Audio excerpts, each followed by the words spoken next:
Once, in a kingdom where fairy tales intertwined, two hearts beat in secret, their love forbidden by the very laws of their worlds. She was Rapunzel, the princess with the golden hair, locked away in a tower by a wicked enchantress.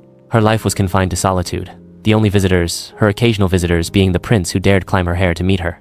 Yet, despite the love and longing that grew between them, she felt trapped by her fate. He was the Beast, once a handsome prince cursed by a vengeful enchantress, condemned to live in a castle where only the warmth of a rare love could break his curse. His only solace came from the love of Belle, but that was long before the curse had even lifted, before the magic faded, and his heart, once again, found the weight of loneliness. The day their paths crossed was by sheer chance, or perhaps fate itself, when a powerful storm raged across the kingdom, uprooting trees and tearing through the lands. Both had sought refuge in an ancient forest.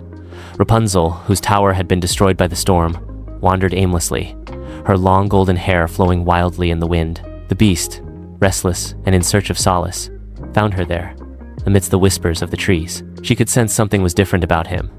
His eyes were haunted, his presence both tragic and comforting. He, too, was drawn to her strange beauty. But it wasn't just her appearance that mesmerized him. There was something about the quiet sadness in her eyes that echoed his own. "Are you lost?"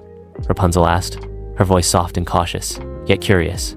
She had never seen anyone like him before. Her golden locks, once an object of fascination, now lay tangled with the storm's chaos, mirroring her own heart. "I suppose we both are," he replied, his voice a low rumble like the growl of a distant thunderstorm. The Beast stepped closer, his massive form casting a shadow over her delicate frame. There was no judgment in his eyes, only an understanding that unnerved Rapunzel. "You've been cursed, haven't you?" she asked, a part of her feeling the sting of a truth she hadn't known. Perhaps it was because she, too, knew the weight of a curse being locked away in a tower for so long, unable to taste the freedom that the world outside offered. His eyes softened, a hint of pain flickering behind them. "And you?" he asked gently, "trapped by the walls of your tower?" Her heart skipped a beat.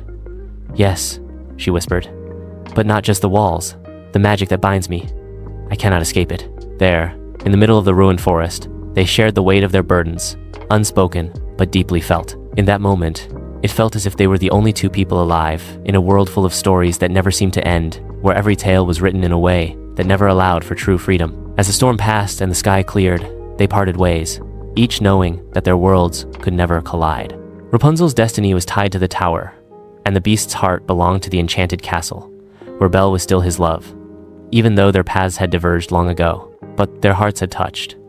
Weeks passed, and the magic of their encounter lingered, like a sweet fragrance that could not be forgotten. On moonless nights, Rapunzel dreamed of the Beast, his sorrow mirroring her own. And the Beast, though surrounded by beauty and Belle's affection, couldn't shake the memory of the golden-haired girl, who seemed to embody the same tragic yearning that he knew too well. One fateful evening, as the stars shone brightly above, Rapunzel ventured into the forest once more. She couldn't stay away any longer. The Beast, drawn by a similar longing, found himself walking the same path. The moment they met again, neither spoke at first. They didn't need words. Their love, though forbidden, bloomed like a rose in the midst of thorns. They knew it could never be. Rapunzel's heart was still tangled in the webs of her tower's curse, and the Beast was bound by the broken remnants of his own transformation. But in that moment, their souls met in the deepest way possible. "I wish we could be free," Rapunzel said, her voice barely a whisper. The Beast nodded, his eyes heavy with the weight of unspoken longing. "Perhaps in another life," he said softly, "we could have been more than just two lost souls." They shared one last kiss, a tender and fleeting moment, before they turned away from each other, knowing their love would never be. But as they parted, something shifted in the world. The forest seemed to sigh. The winds whispered of the forbidden love that had once been, and somewhere deep within their hearts, Rapunzel and the Beast knew that no curse could ever fully erase the bond they had shared. Their love, though untold, would live on in the silence of the stars, a love that defied the fates.